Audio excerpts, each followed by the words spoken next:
Penuntun Saat Teduh Sinode Gereja Kristen Jakarta, Senin 6 Desember 2021. Yang Maha Mulia, Yehezkiel 1 ayat yang ke-15 sampai 28. Aku melihat, sungguh, di atas tanah di samping masing-masing dari keempat makhluk-makhluk hidup itu ada sebuah roda. Rupa roda-roda itu seperti kilauan permata pirus, dan keempatnya adalah serupa. Buatannya seolah-olah roda yang satu di tengah-tengah yang lain. Kalau mereka berjalan, mereka dapat menuju ke empat jurusan. Mereka tidak berbalik kalau berjalan. Mereka mempunyai lingkar, dan aku melihat bahwa sekeliling lingkar yang empat itu penuh dengan mata. Kalau makhluk-makhluk hidup itu berjalan, roda-roda itu juga berjalan di samping mereka. Dan kalau makhluk-makhluk hidup itu terangkat dari atas tanah, roda-roda itu turut terangkat. Ke arah mana roh itu hendak pergi, kesanalah mereka pergi, dan roda-rodanya sama-sama terangkat dengan mereka, sebab roh makhluk-makhluk hidup itu berada di dalam roda-rodanya. Kalau makhluk-makhluk hidup itu berjalan, roda-roda itu berjalan. Kalau mereka berhenti, roda-roda itu berhenti. Dan kalau mereka terangkat dari tanah, roda-roda itu sama-sama terangkat dengan mereka, sebab roh makhluk-makhluk hidup itu berada di dalam roda-rodanya. Di atas kepala makhluk-makhluk hidup itu ada yang menyerupai cakrawala, yang kelihatan seperti hablur es yang mendahsyatkan, terbentang di atas kepala mereka, dan di bawah cakrawala itu sayap mereka dikembangkan lurus, yang satu menyinggung yang lain, dan masing-masing mempunyai sepasang sayap yang menutupi badan mereka.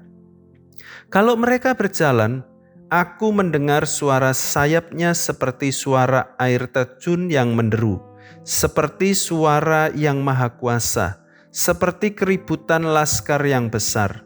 Kalau mereka berhenti, sayapnya dibiarkan terkulai. Maka kedengaranlah suara dari atas cakrawala yang ada di atas kepala mereka.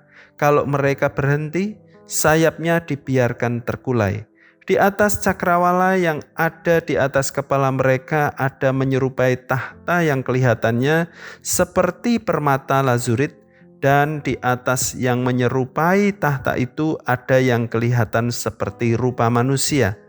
Dari yang menyerupai pinggangnya sampai ke atas aku lihat seperti suasa mengkilat dan seperti api yang ditudungi sekelilingnya.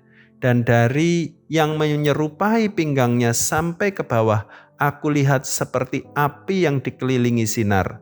Seperti busur pelangi yang terlihat pada musim hujan di awan-awan, demikianlah kelihatan sinar yang mengelilinginya. Begitulah kelihatan gambar kemuliaan Tuhan. Tatkala aku melihatnya, aku sembah sujud, lalu kudengar suara Dia yang berfirman. Jika kita mencoba membayangkan atau berimajinasi mengenai kemuliaan Tuhan, kita akan menemui kesulitan karena keterbatasan kita. Pengarang atau penyair terbaik sekalipun tak akan dapat mengungkapkannya dengan kata-kata. Pelukis sekaliber Picasso juga tak akan mampu menuangkannya di atas kanvas.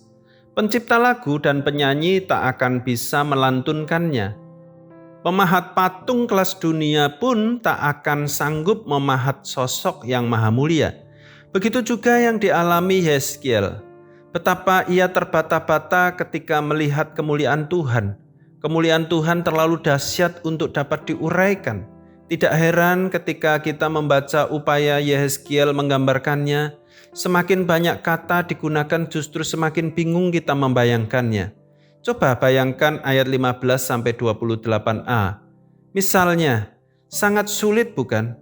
Karena itu hanya satu hal yang Yehezkiel perbuat tatkala diperhadapkan pada kemuliaan Tuhan yang begitu dahsyat. Sujud menyembah dalam kerendahan hati, ayat 28.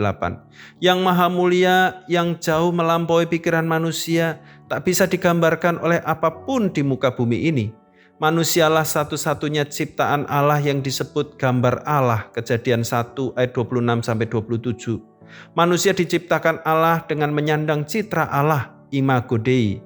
untuk menyatakan kemuliaan Allah. Nah, apakah hidup kita, perkataan, pikiran, dan perbuatan kita sudah memuliakan Tuhan? Oleh Yesus Kristus, Sang Manusia sejati, kita dikuduskan agar layak memuliakan Allah. Muliakanlah Allah dengan seluruh aspek kehidupan kita, karena hanya Dia yang patut disembah. Tuhan Yesus memberkati.